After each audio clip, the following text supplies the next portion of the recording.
Warahmatullahi wabarakatuh. Alhamdulillahi rabbil alamin. Wassalatu wassalamu ala ashrafil anbiya'i wa imamil mursalin wa ala alihi wa ashabihi ajma'in, amma ba'd. Alhamdulillah wa syukrulillah ala ni'amillah. Pada malam hari ini kita masih diberikan kesehatan oleh Allah, diberikan nikmat yang tak terhitung. Yang utama adalah nikmat iman, nikmat Islam, sehingga kita bisa berkumpul di masjid ini untuk thalaqul ilmi bersama-sama. Salawat dan salam selalu kita haturkan kepada Rasulullah biqaulina Allahumma salli wa sallim ala sayyidina Muhammad wa ala ali sayyidina Muhammad. Ya, insyaallah kita lanjutkan. Kemarin kita sudah membahas ayat yang ke-87 ya, tapi belum selesai. Wa qaffayna min ba'dihi birrusul.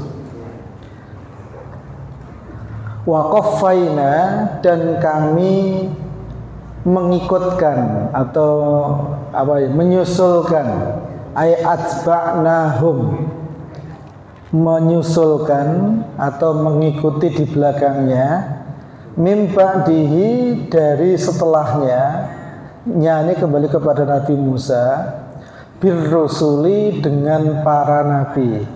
Rasulun jamaknya rusul. Jadi setelah Nabi Musa itu banyak sekali para nabi.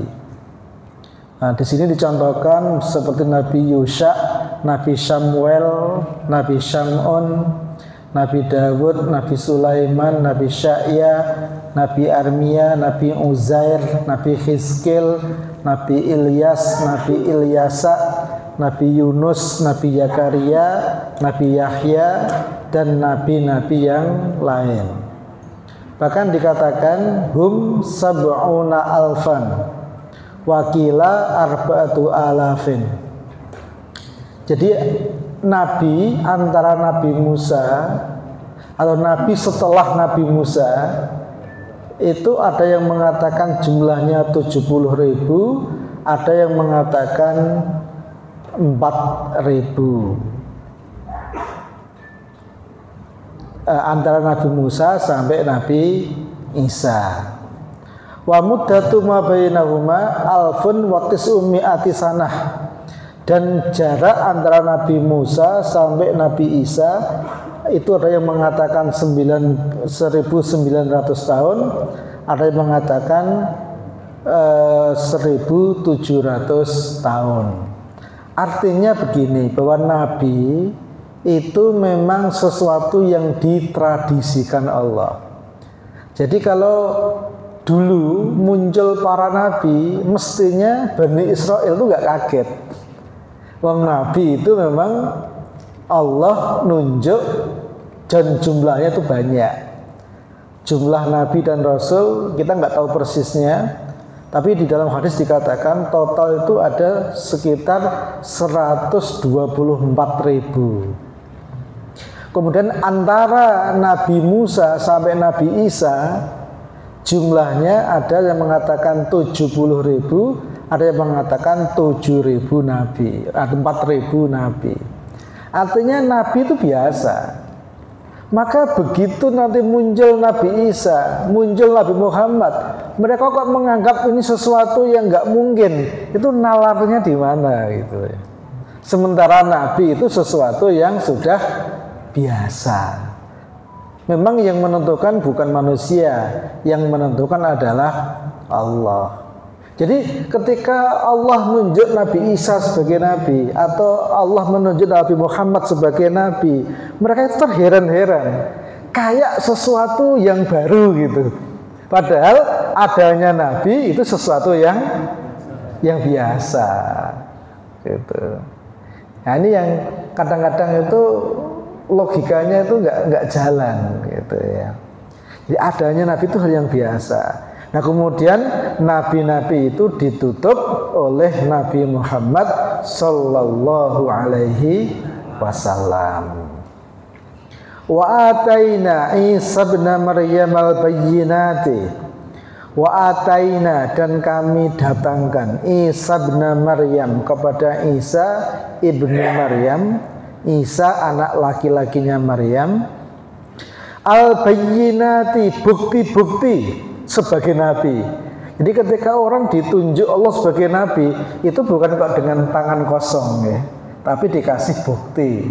Kalau zaman sekarang ya dikasih SPPD lah ya, dikasih stempel oleh Allah Subhanahu wa taala. Apa contohnya? Ka ihya'il mauta, seperti menghidupkan orang yang sudah mati. Itu mukjizat yang diberikan Allah kepada Nabi Isa. Wa ibra'il akmaha, kemudian menyembuhkan orang yang buta.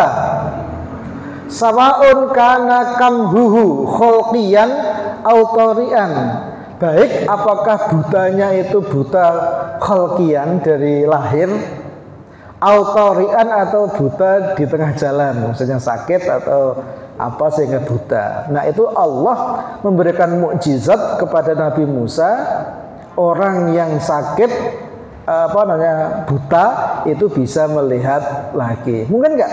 Ya memang nggak mungkin. Tapi ketika Allah memberi izin, maka jadi mungkin. Tapi bukan berarti Nabi Isa itu Tuhan. Nabi Isa bisa begitu karena diberi mujizat oleh Allah, oleh Tuhan gitu. Jadi manusia itu kadang-kadang berlebihan ya, suka berlebihan. Wa ibrasil abroso, termasuk menyembuhkan yang penyakit belang. Wakal ikhbari bil mughayyabat, Allah memberikan informasi tentang berita-berita gaib kepada para nabi. Nah itu bisa jadi gitu. Wakal Injil, dan Allah juga memberikan mukjizat kepada Nabi Isa berupa Injil. Thumma Isa bisuryaniyah Aisyuk. Nah Isa itu kalau dalam bahasa Suryani, ini Suryani yang asli ya, bukan yang kemarin viral di media itu yang katanya bisa bahasa Suryani ya. Nah Isa dalam bahasa Suryani itu Aisyuk, atau kalau dalam bahasa kita namanya jadi Yosua. Ya Yosua itu bahasa Suryani. Nah bahasa Arabnya namanya Isa. Nah orang Indonesia menerjemahkan dari dua jalur. Ada yang menerjemahkan dari bahasa Arab jadinya Isa atau Isa pakai I. Kalau Arabnya kan pakai Ain, Isa. Nah kemudian ada yang menerjemahkan dari bahasa Suryani ke bahasa Inggris ke bahasa Indonesia jadi Yosua atau Yesus. Yesus sama Isa itu sama, cuma bedanya itu hanya terjemahannya lewat mana gitu aja. Apakah terjemahan ke Arab ke Indonesia atau terjemahannya dari Suryani ke Inggris ke Indonesia. Jadi beda. Dan itu biasa ya. Dalam Islam ada orang namanya Ibnu Sina. Nah itu kalau dalam bahasa Inggris jadi Avicenna. Ada orang namanya Ibnu Rus jadi Averroes. Ada orang namanya dalam Islam namanya Al-Khawarizmi. Nah dalam bahasa Inggris jadi algorithm, dalam bahasa Indonesia jadi algoritma. Nah itu biasa terjemahkan kayak begitu.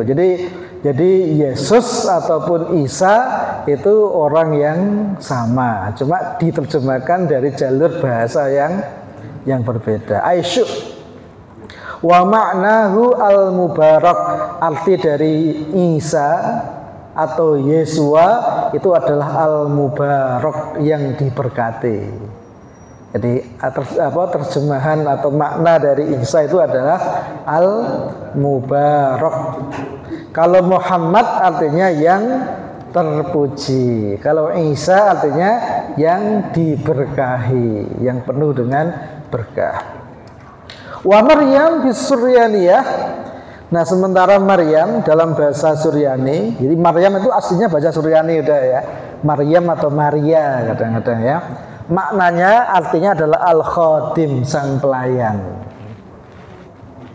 Wa fi kitab lisanil Arab, dalam kitab Lisanul Arab, ini kitab ilmu bahasa yang paling otentik, paling lengkap, itu kitab Lisanul Arab. Jadi kalau kita tuh ingin tahu bahasa Arab yang digunakan di era turunnya Al-Quran, nah jenengan kalau mau belajar itu kitab ini, Lisanul Arab ini.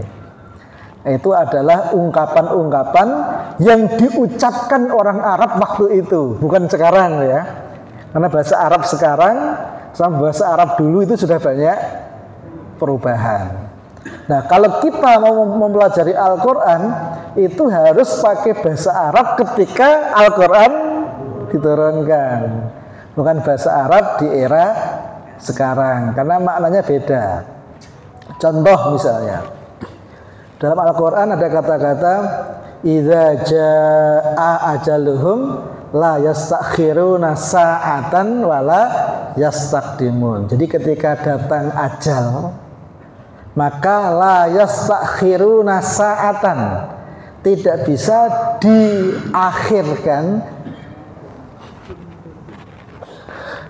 dalam satu saat. Saat itu atau sa'ah itu kalau jenengan lihat dalam kamus bahasa Arab artinya apa? Sa'atan itu artinya jam, 1 jam. 1 jam itu apa? 1 jam itu 60 menit.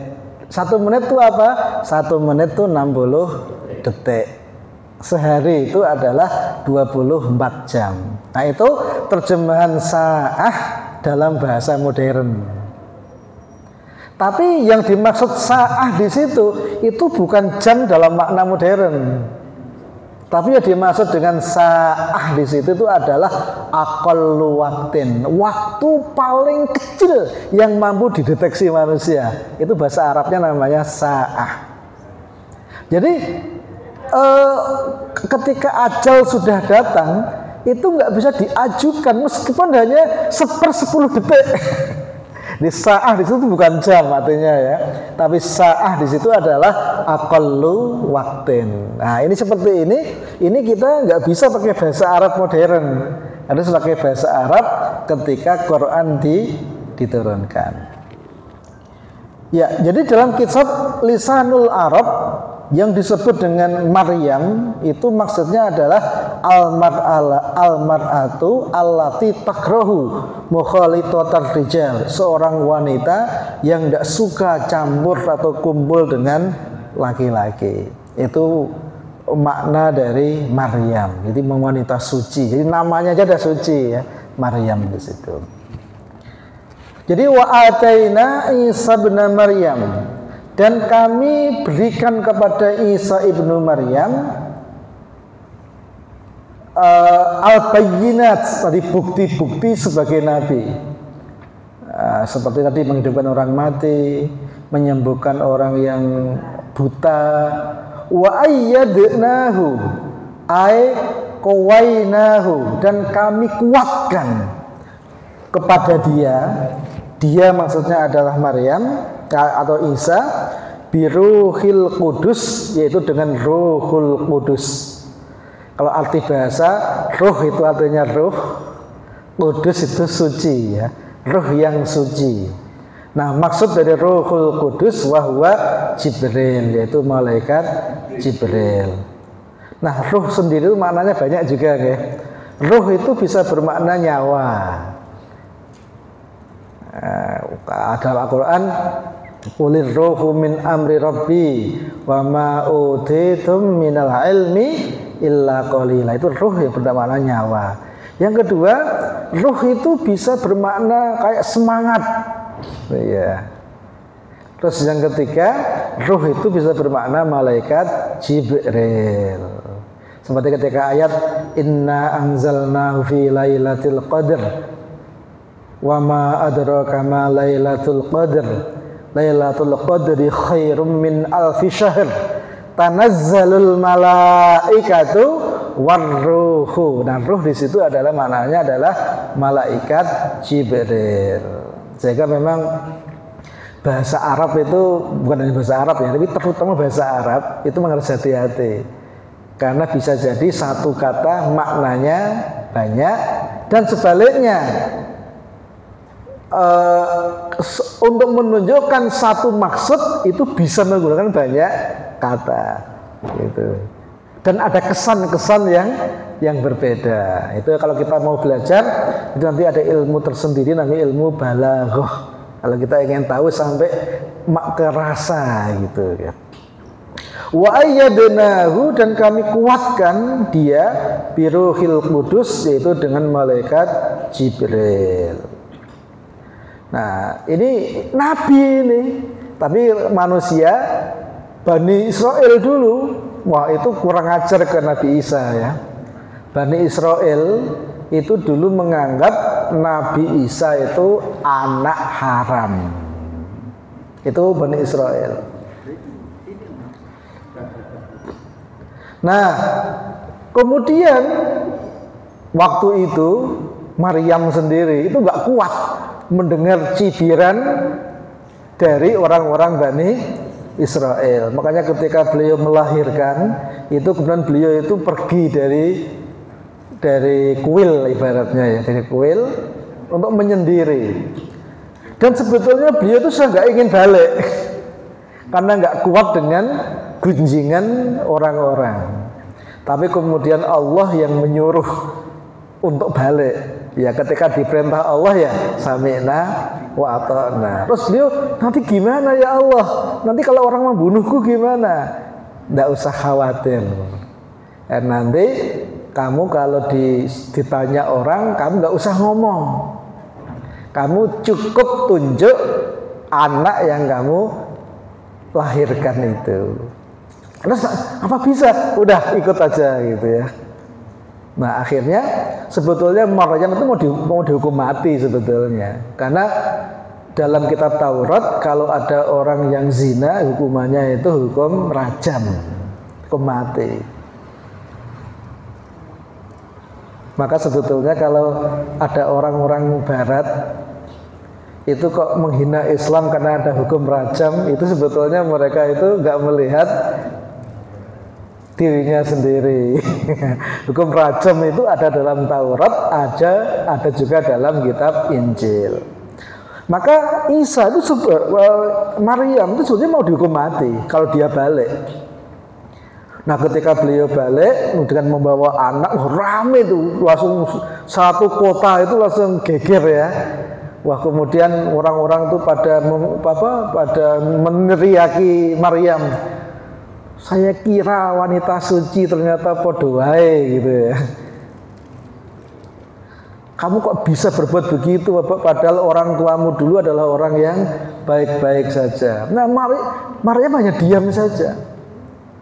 Sementara Nabi Zakaria yang waktu itu sebagai pelindung beliau minta agar Maryam, kamu jelasin, tapi Maryam nggak mau ngomong karena dia sudah dibilangin oleh Allah tidak boleh bicara. Nah, begitu kondisi sudah memuncak, orang sudah mau membunuh Maryam.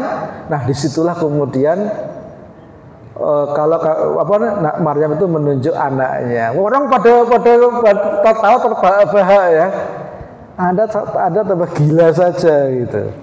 Bagaimana mungkin kita ini disuruh ngomong dengan anak yang baru lahir. Tapi pada saat itu Allah memberikan mukjizat bahwa Nabi Isa itu bisa berkata dan membersihkan nama ibunya bahwa beliau adalah Isa, pilihan Allah, nabinya Allah, dan beliau dan ibunya adalah wanita yang suci.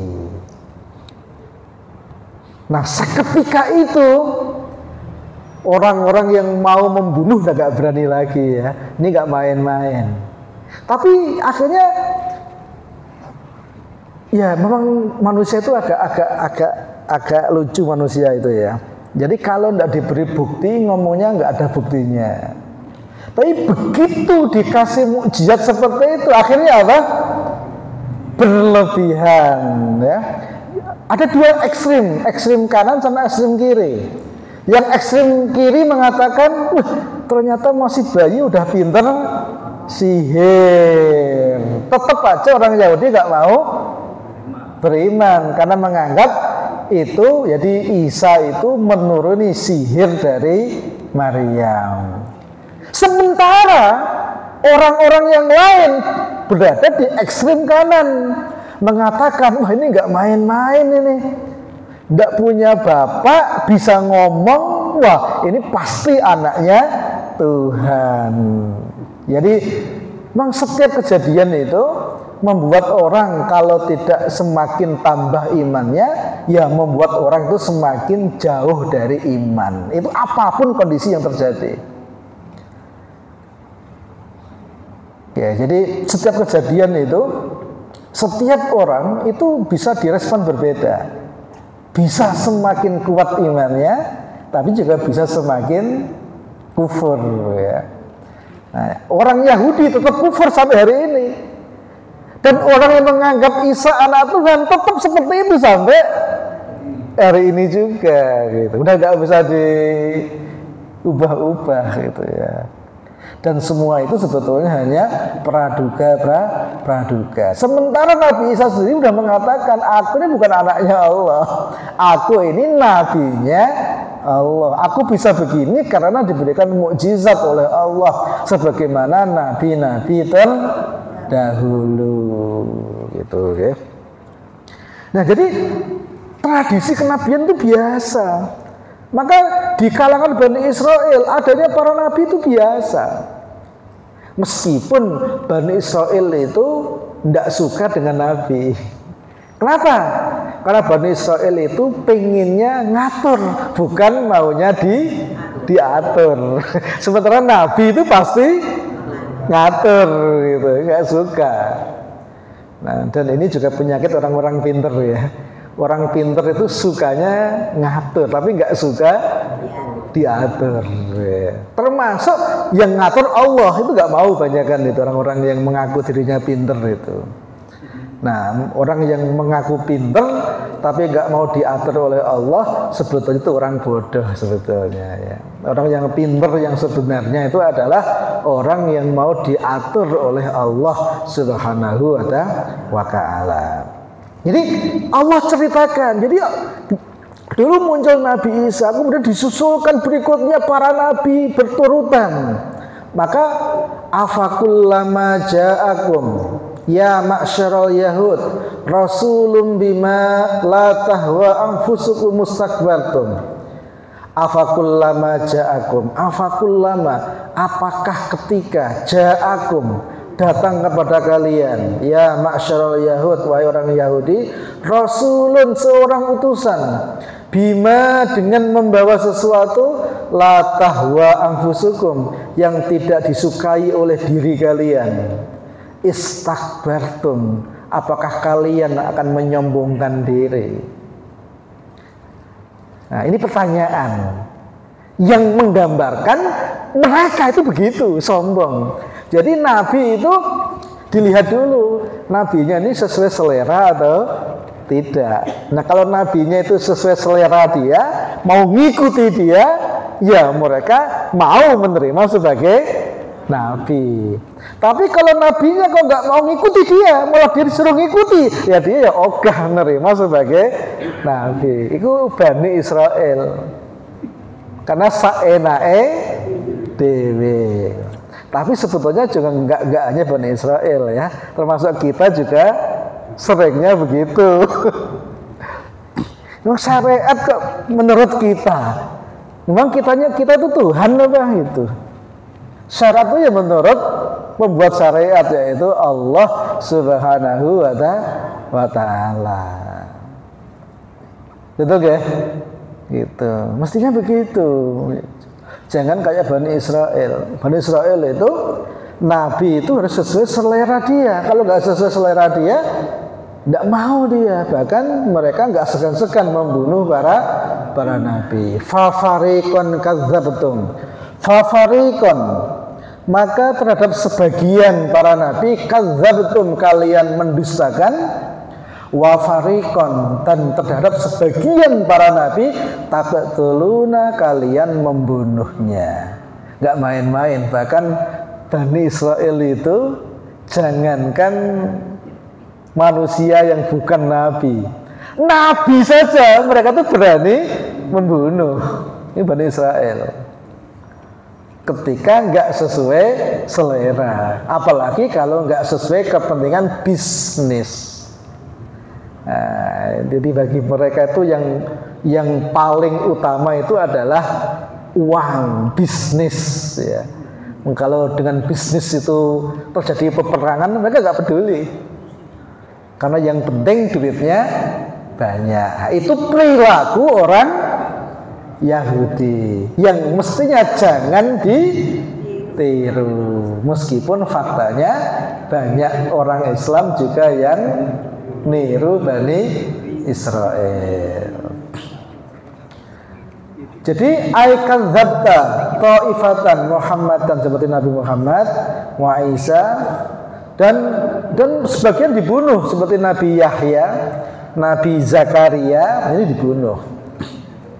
Yahya itu kalau dalam bahasa Suryani namanya Yohanes ya, Yohanes. Jadi Yohanes itu seorang nabi sebetulnya ya.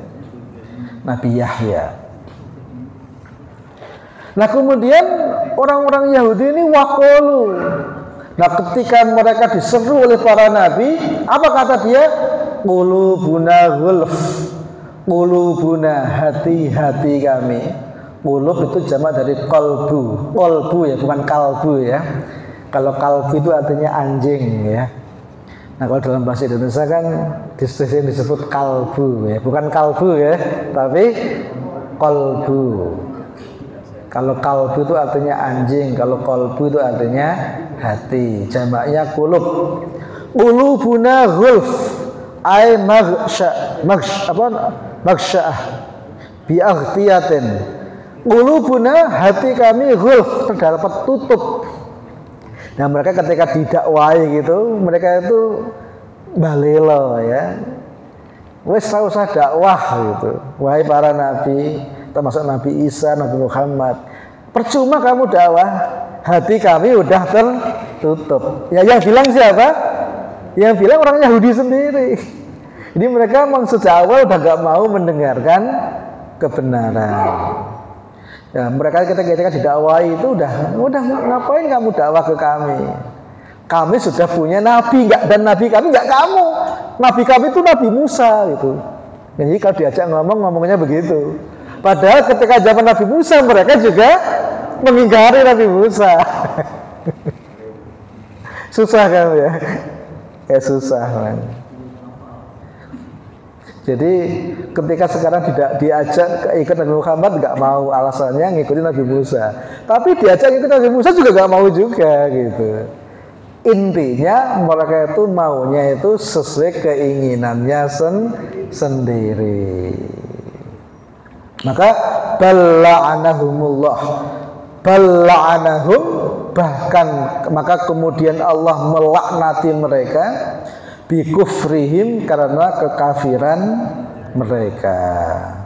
Faqalilan ma yu'minun, faqalilan, maka sedikit sekali, ma yu'minun, faqalilan ma, maka sedikit sekali, yu'minuna, mereka beriman. Yang iman ada enggak?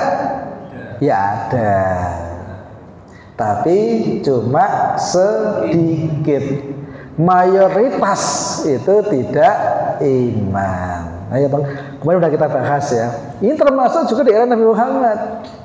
Di era Nabi Muhammad tuh yang mau mengikuti Quran itu ya sedikit. Yang lain maunya Quran mengikuti mereka. Itu. Makanya banyak nggak mau mengkaji Quran. Maunya itu Quran dibaca saja, nggak usah dikaji. Kalau dikaji nanti mereka nggak mau ngerti maksudnya. Kalau ngerti maksudnya pasti isinya nggak enak. Gitu. isinya nggak sesuai kemauan mereka itu. Maka faqalilan ma yu'minun. Maka Allah melanjutkan walamma ja'ahum, dan ketika datang kepada mereka ay al-yahud al-mu'asirin, maksudnya adalah orang-orang Yahudi yang hidup di era Nabi Muhammad dulu ya. Walamma ja'ahum, maka ketika datang kepada mereka kitabun, sebuah kitab, maksudnya adalah Al-Quran, min indillahi, dari sisi Allah, musaddiqul lima ma'ahum, musaddiqun, yang membenarkan, yang sesuai, lima ma'ahum, dengan apa yang ada pada mereka, maksudnya adalah dengan Alkitab yang ada pada mereka, maksudnya adalah kitab Taurat. Di Al-Quran itu isinya itu sesuai dengan kitab Taurat.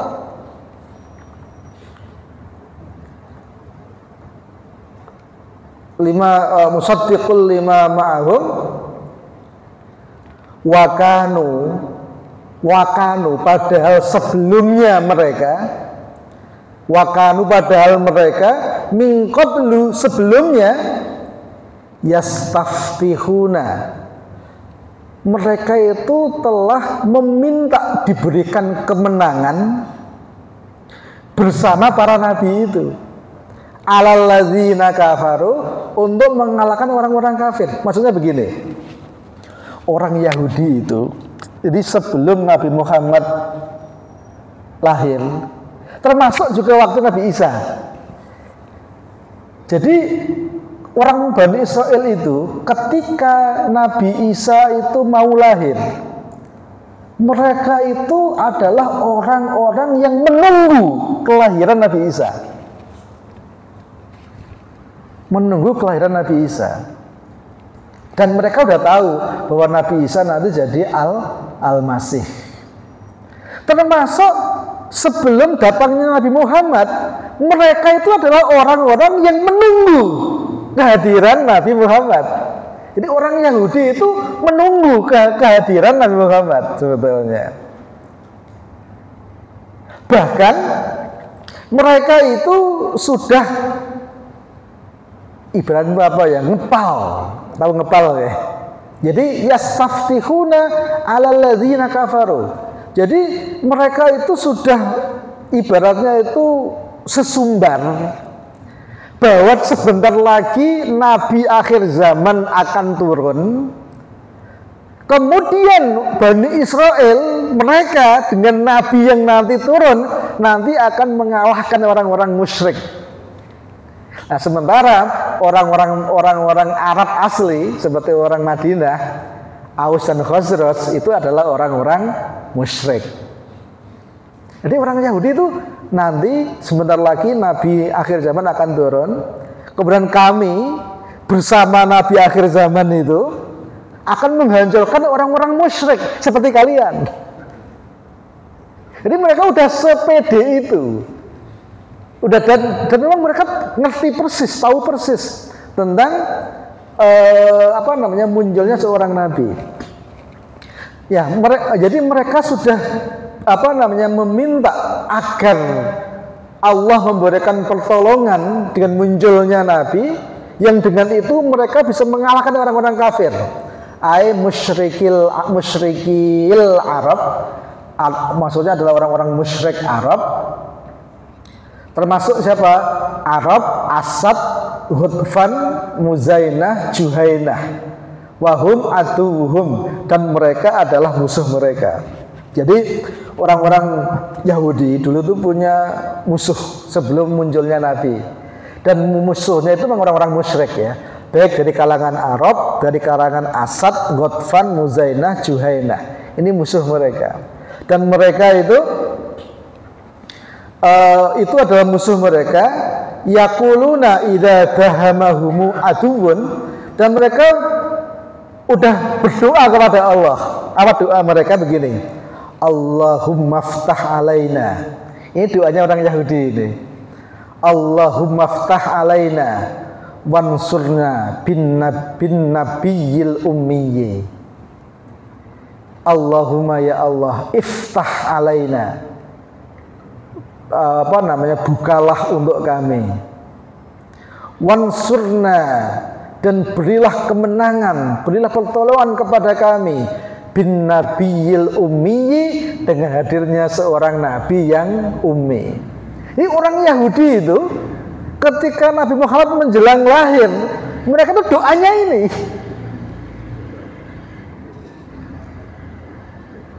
Jadi mereka itu tahu persis tentang Nabi akhir zaman, dan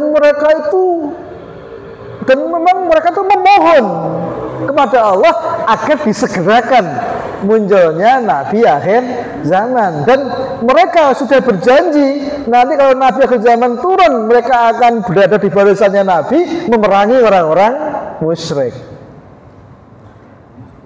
Jadi wa kanu min qablu yastaftihuna 'ala alladzina kafaru, tetapi falamma jaa, dan maka ketika datang Nabi kepada mereka, ma'arofu, mereka pura-pura tidak tahu. Kafaru bih, kemudian mereka mengkafiri, mengingkari Nabi. Mereka yang nunggu Nabi ratusan tahun, begitu Nabi datang, mereka yang pertama kali mengingkari Nabi. Alasannya apa? Loh, kok bukan dari bangsa Yahudi Israel? Kok malah dari jalurnya Ismail? Nggak mau dia. Tuh. Nah, mungkin kita mungkin berasumsi ya. Misalnya seandainya yang jadi nabi akhir zaman tuh Yahudi, kira-kira gimana? Sama aja, mereka pun juga nggak mau gitu. Ya, jadi ini dari jalur Ismail itu jadi dalih saja. Jadi dalih ya. Makanya memang beda ya antara dalih dengan dalil. Manusia itu pinternya itu cari dalih. Ketika sudah ada dalil ya. Ini kan nyeluruh dalih itu pinternya karuan itu manusia ya. Kenapa ya? Karena memang lidah itu tidak bertulang, dan semakin pinter memutar lidahnya itu. Maka falamma ja'ahum ma'arafu kafaru bi, ketika datang Nabi kepada mereka, ma'arafu, mereka itu pura-pura tidak tahu, min bi'satin Nabi, diutusnya Nabi, kafaru bih, kemudian mereka kufur, ingkar dengan Nabi. Kenapa begitu? Yang alasannya dua. Yang pertama adalah hasadan, karena iri. Loh, kok dari sana, kok kelompok itu, kenapa nggak kelompok saya? Seandainya kelompoknya iri juga, kenapa dia, kenapa bukan saya? Kan repot gitu. Itu. Jadi hasadan yang pertama hasud, yang kedua wa khaufan ala riyasati, takut dalam hal jabatan, takut dalam hal politik kepemimpinan. Ya, balik-balik ini maksud urusan riyasah ini ya, urusan rebutan jabatan ini, balik-balik itu ya. Nah, ini Ibnu Abbas, jadi waqala Ibnu Abbas wa Qatadah wa Sa'di. Jadi Ibnu Abbas, Qatadah dan Sa'di mengatakan nuzilat hadhil ayatu fi sya'ni Bani Quraidah wan Nadir. Jadi ayat ini itu turun terkait dengan ia terjadi pada Bani Quraidah dan Bani Nadir. Kanu yastaftihuna 'alal Ausi wal Khazraj bi Rasulillah qabla bi'satihi. Nah, mereka itu meminta pertolongan kepada Allah agar diturunkan Nabi untuk mengalahkan Aus dan Khazraj. Ini adalah suku asli penduduk Madinah. Dan mereka mengatakan yaquluna limukhalafihim indal qital, dan mereka mengatakan bagi musuh-musuh mereka ketika terjadi peperangan, hadza nabiyyun qad qaruba zamanuhu yang suruna alaikum. Ini yang mereka katakan, hadza nabiyyun, ini adalah masa datangnya nabi. Pakai kata hadza, ini, berarti sudah kayaknya itu nabi sudah di depan mata ya. Hadza nabiyyun, ini nabi. Qad qaruba zamanuhu, sungguh telah dekat zamannya. Yang suruna alaikum, dan kami akan memenangkan dengan para nabi itu, mengalahkan kalian. Nah, ini sesungguhan mereka orang-orang ya Yahudi. Jadi ini sebentar lagi nih, kurang sandil lah ibaratnya ya, nabi ini mau turun. Nah, tapi begitu nabi turun, nah, mereka orang yang justru pertama kali mengingkari hadirnya seorang nabi. Sama ketika Nabi Isa juga begitu. Bahkan Nabi Isa itu ketika mau turun mau dibunuh sebetulnya. Jadi waktu itu Nabi Isa itu mau dibunuh. Jadi karena mereka udah tahu bahwa Nabi Isa itu adalah dari jalur Imron, dan Nabi Imron ini kan sampai sepuh, beliau itu nggak punya anak. Nah begitu sudah sepuh sekali, umurnya udah lebih dari 100 tahun menjelang wafat, nah tiba-tiba mukjizat datang, istrinya yaitu Hannah itu hamil. Gitu. Nah, Bani Israil ini terbelah jadi dua. Yang di satu sisi mereka itu mau membunuh Nabi Isa yang nanti dikenal dengan nama Al-Masih.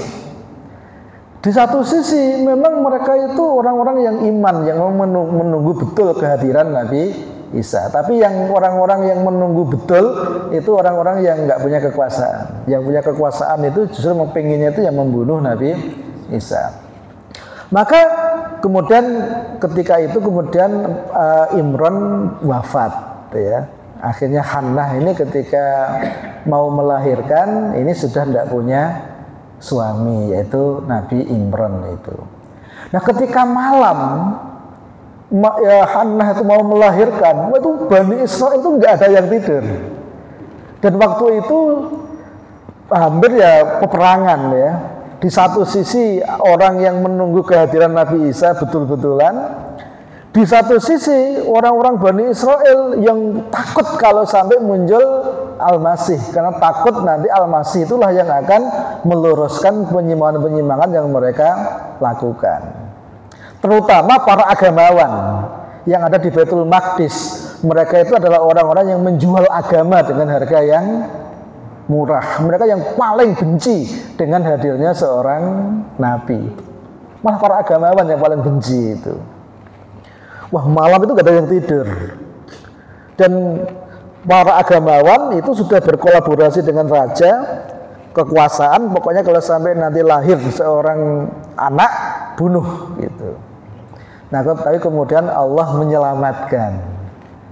Nah, ternyata lahirnya itu bukan seorang anak laki-laki, tapi lahirnya justru seorang anak perempuan yang namanya Maryam itu.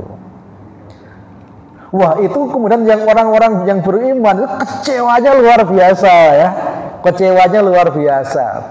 Nah, waktu itu Imron sudah meninggal, yang ada Nabi Zakaria. Wah, Nabi Zakaria itu dibully habis-habisan. Nabi palsu. Katanya muncul seorang nabi, ternyata dihapusi gitu ya.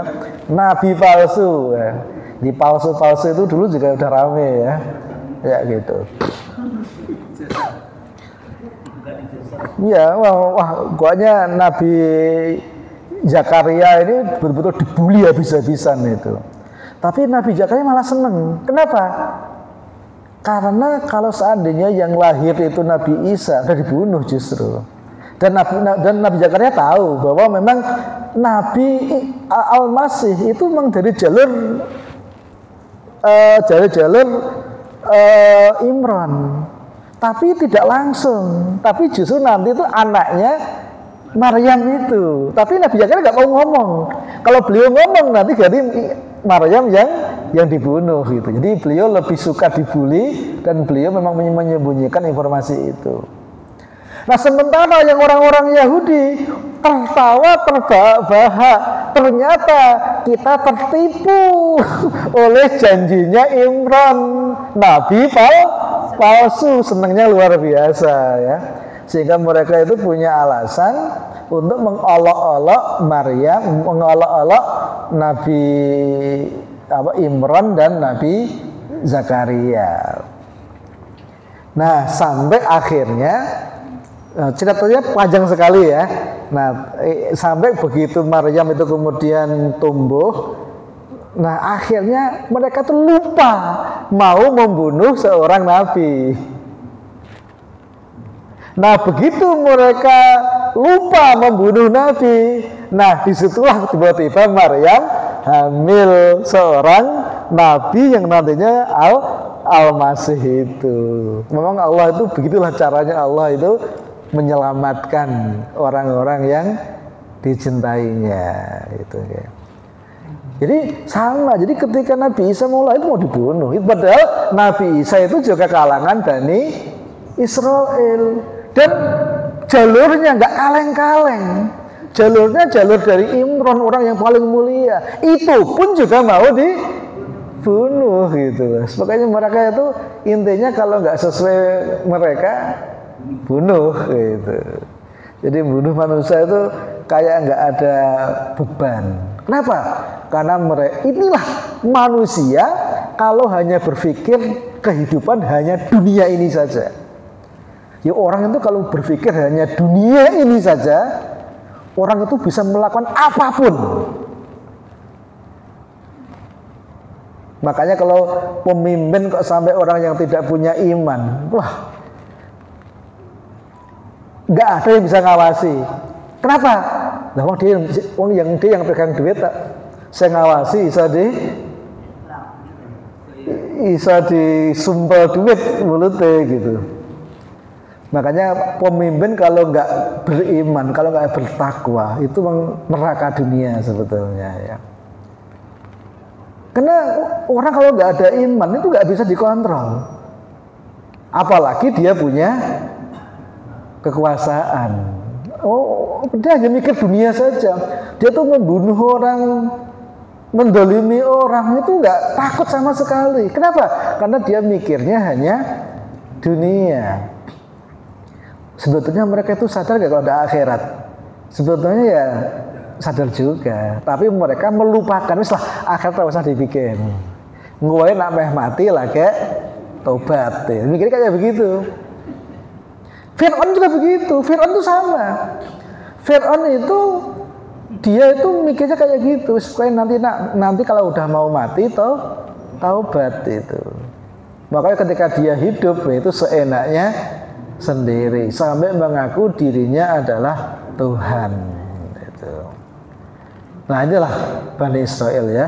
Maka falaknatullahi alal kafirin, maka laknat Allah menimpa orang-orang yang kafir, yaitu terutama di kalangan Bani Israel yang nggak mau beriman dengan para nabi, padahal mereka sendiri menunggu kehadiran seorang nabi.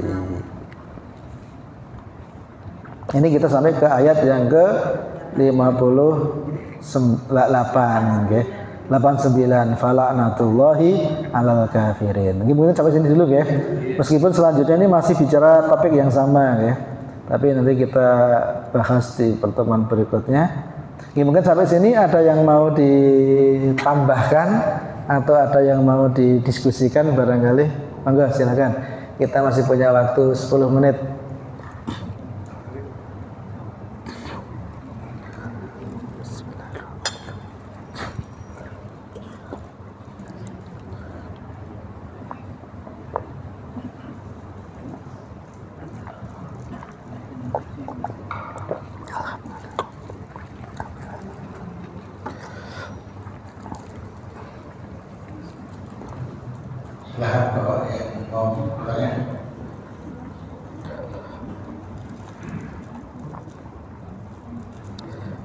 tidak ada, saya mungkin yang bertanya Ustaz. Gimana?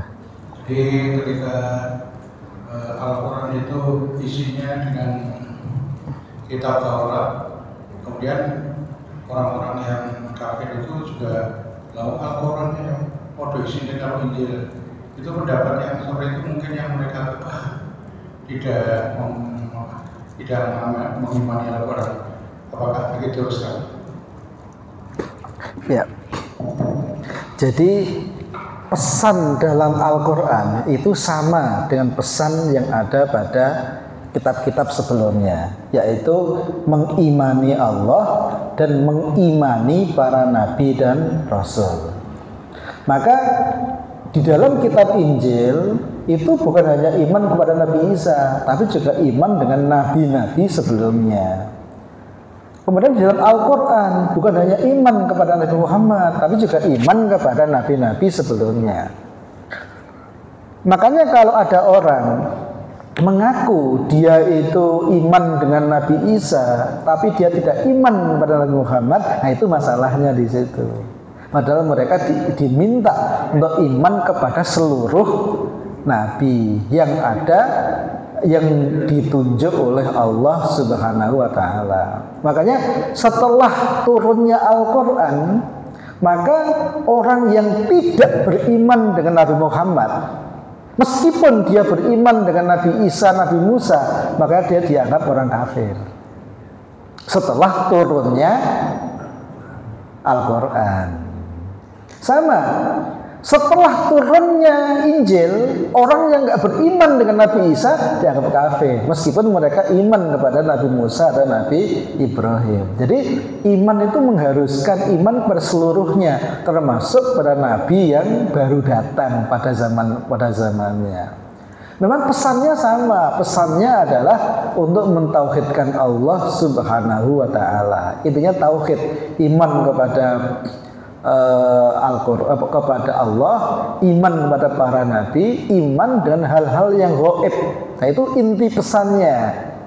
Nah kemudian setelah itu, nah kalau masalah syariat, nah itu memang ada perbedaan kalau syariat. Misal syariat sholat 5 waktu itu hanya ada pada era Nabi Muhammad. Sebelumnya sholat tuh nggak 5 waktu. Ada yang sholat tuh hanya 1 waktu, ada yang sholat hanya 2 waktu, yaitu pada waktu ghodan, pada waktu pagi ataupun sore. Ada yang hanya malam saja, ada yang hanya pada hari Sabat saja. Tapi era Nabi Muhammad sebelum beliau Isra Mi'raj itu sholat juga cuma 2 waktu, sore sama pagi. Tapi setelah beliau Isra Mi'raj, maka syariat Islam itu jadi sholat 5 waktu. Nah kalau puasa itu memang ada di zaman Nabi Muhammad, ada di sebelum Nabi Muhammad. Haramnya babi itu juga sudah era Nabi Muhammad, termasuk sebelum Nabi Muhammad. Haramnya zina itu juga di zaman Nabi Muhammad, juga sebelum Nabi Muhammad. Tapi ada beberapa yang agak beda. Misal, memang Nabi itu beda-beda. Contoh begini, di era Nabi Adam, nikah dengan 1 kandung itu boleh. Ya, dan itu masuk akal juga ya. Kenapa? Ya karena orang baru 1, baru Nabi Adam. Nah, tapi di eranya Nabi Muhammad, ya nikah itu nggak boleh 1 kandung. Kalau itu terjadi ya jadinya zina, nikahnya tidak sah. Itu memang ada yang berbeda-beda. Makanya nanti ada ayat yang mengatakan likullin minkum syir'atan wa minhaja. Setiap nabi itu punya syariat dan punya manhaj sendiri. Inti pesannya sama, cuma syariat detailnya itu memang ada beda-beda, meskipun ada yang sama. Nah, berarti kalau di era Nabi Muhammad, kok ada orang nggak mengakui Nabi Muhammad, nah dia kafir, meskipun dia beriman kepada Nabi Isa atau beriman kepada Nabi Musa. Jadi iman kepada Nabi Musa, iman kepada Nabi Isa itu mengharuskan iman kepada Nabi Muhammad Sallallahu Alaihi Wasallam. Makanya kalau ada yang mengatakan saya iman kepada Injil, kan intinya sesama. Justru kalau kamu iman dengan Injil, harusnya iman kepada Al-Quran gitu. Ya makanya jangan kalau lihat sekarang ini kan di Amerika, di Eropa, di Jepang, di mana-mana kan banyak orang yang convert ke Islam ya, yang pindah ke Islam. Karena ketika mereka itu membaca Al-Quran, menurut mereka penjelasan Al-Quran itu paling make sense, paling masuk akal gitu ya. Jadi mengakui dengan seluruh para nabi tanpa membedakan satu dengan yang lain, dan itu hanya ada dalam Al-Quran. Makanya mereka itu nggak bisa terima dengan logika. Kalau mereka bisa menerima nabi-nabi terdahulu, terus atas dasar apa mereka menolak Nabi Muhammad? Padahal bukti-bukti mukjizatnya juga bisa dibuktikan gitu. Maka mereka itu akhirnya ketika mencari, ya mereka masuk Islam secara berbondong-bondong saat ini. Nah, itu juga menunjukkan kalau mukjizat Al-Quran itu mukjizat yang abadi gitu. Juga jangan lihat aja di YouTube kan banyak ya orang-orang yang konflik Islam itu dengan berbagai macam latar belakang, mulai dari ilmuwan sampai mantan artis dewasa, itu juga banyak. Alhamdulillah banyak yang dapat hidayah dari Allah Subhanahu wa Ta'ala. Gitu kira-kira ya. Jadi nggak bisa dia mengaku mengimani Nabi Isa tapi kok tidak mengimani Nabi Muhammad, itu nggak bisa. Itu tertolak, berarti imannya itu nggak sungguh-sungguh berarti gitu. Itu oke. Yang lain barangkali.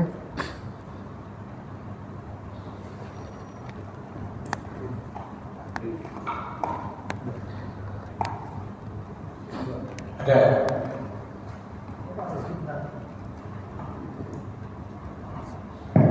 Assalamualaikum warahmatullahi wabarakatuh. Waalaikumsalam warahmatullahi wabarakatuh. Ustaz, tolong jelaskan itu di dalam Al-Quran surat ke-40, kenapa judulnya beda antara mushaf satu dengan mushaf yang lain? Terima kasih. Judulnya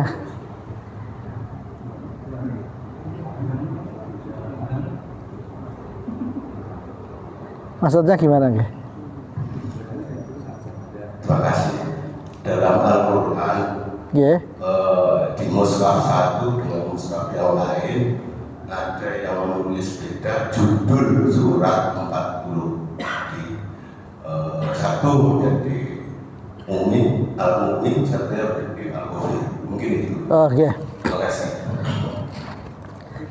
Jadi begini ya, terkait dengan penulisan Al-Quran dan nama-nama surat. Jadi gini, jadi Al-Quran ini kan datang dari Allah, kemudian disampaikan kepada Nabi Muhammad.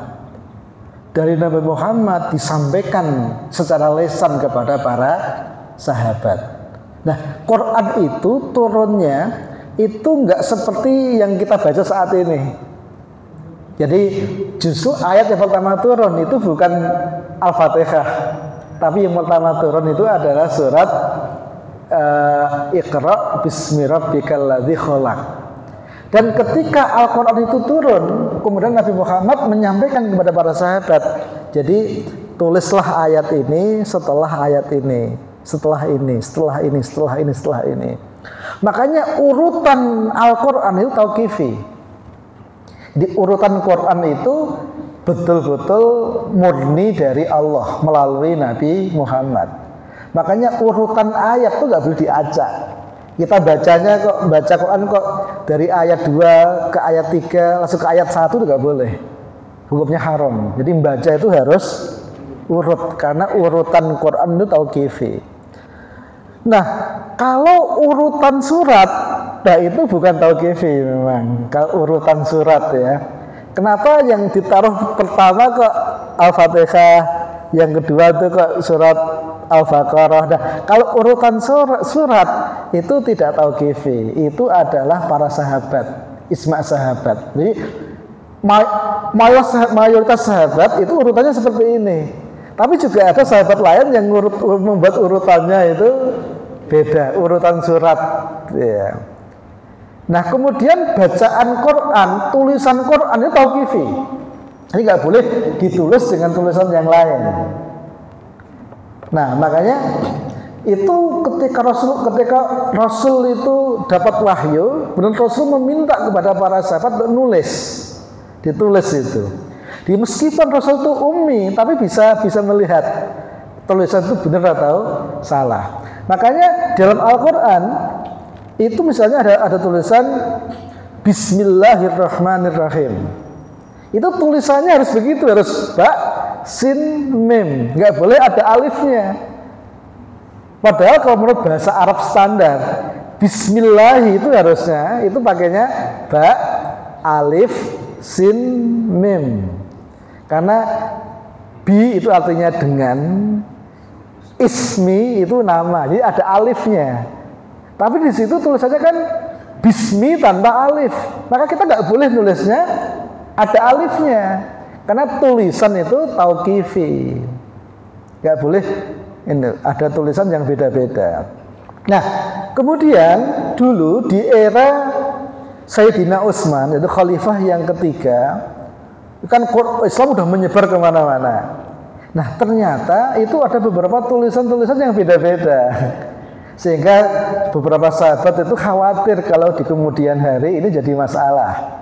Nah kemudian waktu itu Sayyidina Utsman meminta agar seluruh Quran yang beredar dikumpulkan, kemudian beliau menulis lagi, disadur dengan Al-Quran yang sudah dikumpulkan, yang tersimpan di rumahnya Hafsah, ditulis lagi persis sebagaimana yang didiktekan di hadapan Rasulullah. Nah itu yang namanya Mushaf Utsmani.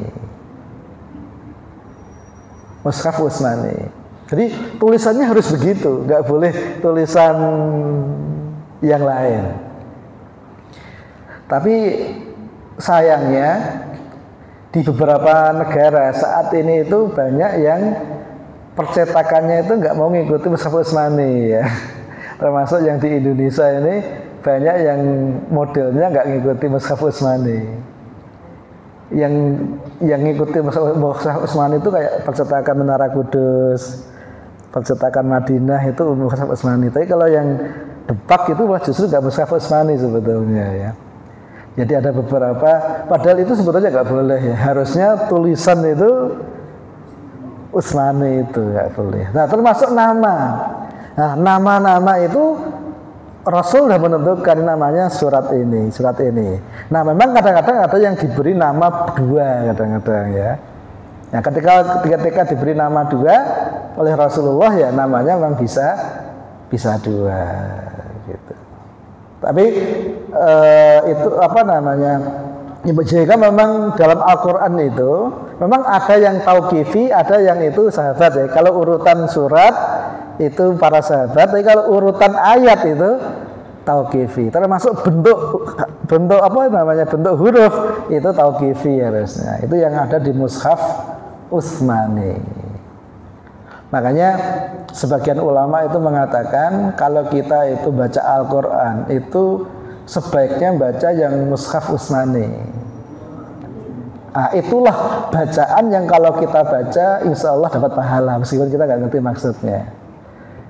Ya cari yang Mushaf Utsmani ya, gitu. Ya kira bahwa Allah kita tidak tahu ya. Tapi yang tauqifi maksudnya yang didiktekan Rasul kan yang Utsmani itu. Nah memang gini, saya juga nggak tahu pertimbangannya kenapa kok kita tidak pakai yang Mushaf Utsmani. Mungkin pertimbangan kemudahan ya, sehingga ada yang ditambahi dengan alif. Tapi kan mengubah sebetulnya itu. Meskipun niatnya benar bagus untuk membantu, memudahkan, tapi harusnya kan tidak boleh harusnya. Wong itu bukan karya manusia, itu kan firman Allah ya. Harusnya kita nggak boleh nambah-nambah meskipun cuma satu huruf, meskipun nggak mengubah makna gitu. Tapi sebetulnya nambah huruf itu bisa mengubah mukjizat. Karena salah satu kemukjizatan Al-Quran itu adalah huruf. Itu ada banyak rahasia. Makanya jangan kalau pernah lihat di mungkin misalnya di YouTube atau di mana tentang mukjizat matematika Al-Qur'an itu betul-betul huruf itu luar biasa ya. Gitu. Jadi kalau Al-Qur'an bisa Bismillahirrahmanirrahim kok ditulisnya pakai alif itu secara matematika itu udah berantakan itu sebetulnya. Gitu. Ya makanya mestinya kita tidak boleh pakai Quran selain tulisan yang Utsmani itu. Gitu ya, barangkali tambahan ya.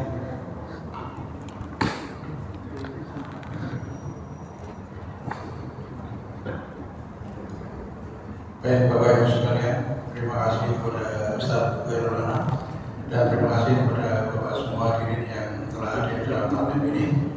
Kemudian jangan sendiri-sendiri, diajak keluarga untuk mencari ilmu karena ilmu itu adalah ilmunya amal. Ada tadi dijelaskan sampai insya Allah ayat 89, kemudian ada beberapa pertanyaan yang sudah terjawab dan ada pesan mungkin untuk Ustaz Abdul Halim dan Ustaz Aidan, Ustaz Asri, Putri, coba yang diajari itu diarahkan ke Ustaz Asmadi ya, karena yang berbahannya secara bertahap ya. Demikian, mari kita tutup taklim ini dengan membaca doa penutup majelis. Bismillahirrahmanirrahim.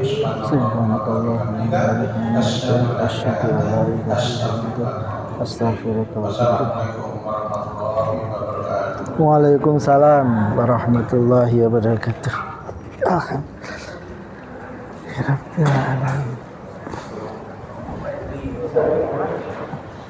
Sudah ya, sudah sami ya.